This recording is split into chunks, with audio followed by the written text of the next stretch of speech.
On est aujourd'hui au CEFIM, l'école d'informatique de Tours, pour une réunion sur comment se prémunir des cyberattaques. Et donc, on travaille en partenariat avec le réseau Pixel Player, qui est un cluster du divertissement digital sur la région centre. Et donc, moi, je suis Xavier Houdin, gérant du cabinet Bouclier Courtage, courtier en assurance cyber.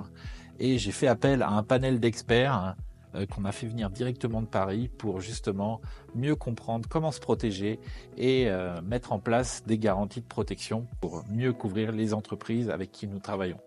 Bonjour Thierry, donc tu as participé à notre atelier comment se prémunir des cyberattaques avec Pixel Player ce matin au CEFIM. Est-ce que tu peux nous dire deux mots, ton expérience, comment tu l'as vécu, ce que tu en as retenu Eh bien, écoute, Xavier, merci déjà pour l'invitation. C'était un vrai plaisir de se retrouver. C'est vrai que nous, en tant qu'organisme de formation, ce qui nous intéresse sur cet aspect-là, c'est l'aspect sensibilisation et l'aspect, on va dire, préparation des personnels à la cybersécurité.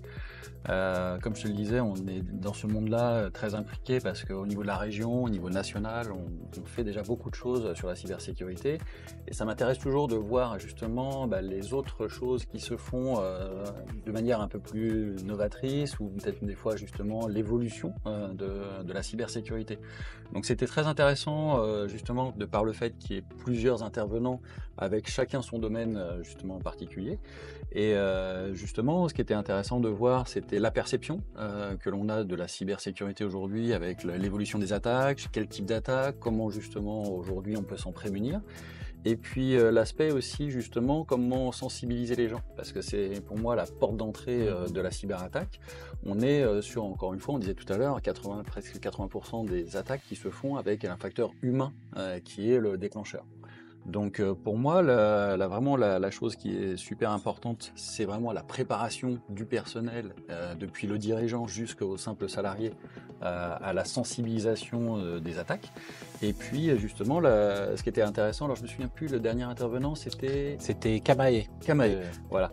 Alors c'est vrai que nous, on a cet œil un petit peu intéressé sur la gamification, parce que c'est vrai qu'on s'aperçoit que la gamification des notions à apprendre permet et facilite l'apprentissage. Oui. Donc c'est vrai que c'est très intéressant pour nous de voir comment on pourrait intégrer ça aussi dans nos propres formations. Et surtout, on s'aperçoit que l'efficacité, il l'a expliqué justement dans son exposé, sur la préparation des personnels aux attaques, par la gamification, on arrive à avoir des résultats plus pertinents que sur la formation traditionnelle, on va dire.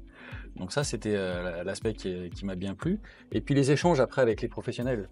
Je trouve que c'est important de pouvoir discuter, de voir justement par rapport à l'existant. On parlait de dispositifs publics, mais aussi des dispositifs privés. Donc voir justement ce qu'apporte un dispositif privé par rapport à un dispositif public. Et surtout l'accompagnement des entreprises. On l'a vu par le biais d'une personne qui est intervenue là dans la conférence. Son souci, c'est voilà, je me fais attaquer.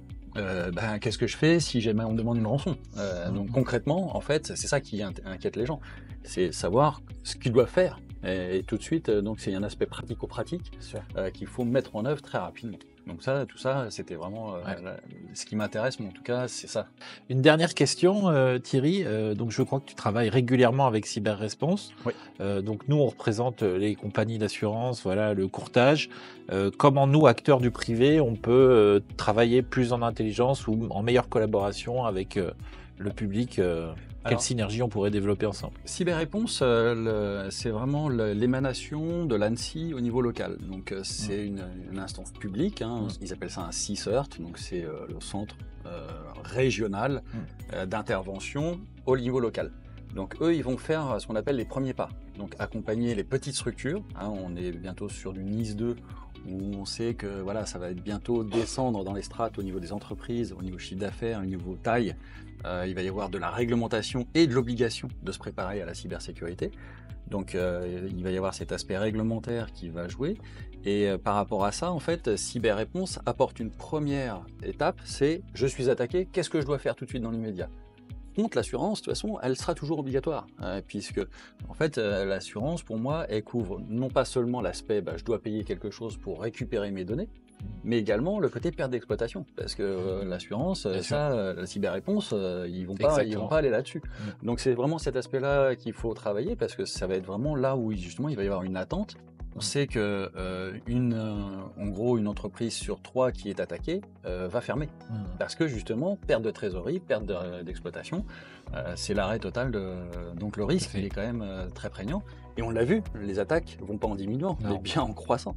Donc en fait, tout le monde, à partir du moment où vous êtes connecté sur Internet, est susceptible d'être attaqué.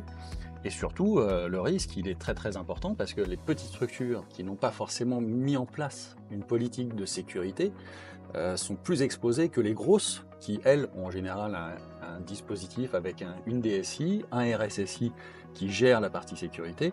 Et ça, c'est vrai que les petites structures, souvent, c'est une seule et même personne, voire même des fois juste le PDG qui va gérer cet aspect sécurité. Donc le risque, il est quand même très très gros. Super, merci Thierry. Eh ben écoute, pour résumer, on peut dire que le service public et les acteurs de l'assurance privée peuvent aider les entreprises à survivre dans ce milieu des cyberattaques avec des garanties financières pour les aider à se relever si elles se font pirater, puis des services d'urgence aussi pour les aider à redémarrer plus rapidement. De toute façon, ouais, c'est effectivement un travail de tout le monde, depuis la sensibilisation jusqu'à la remédiation.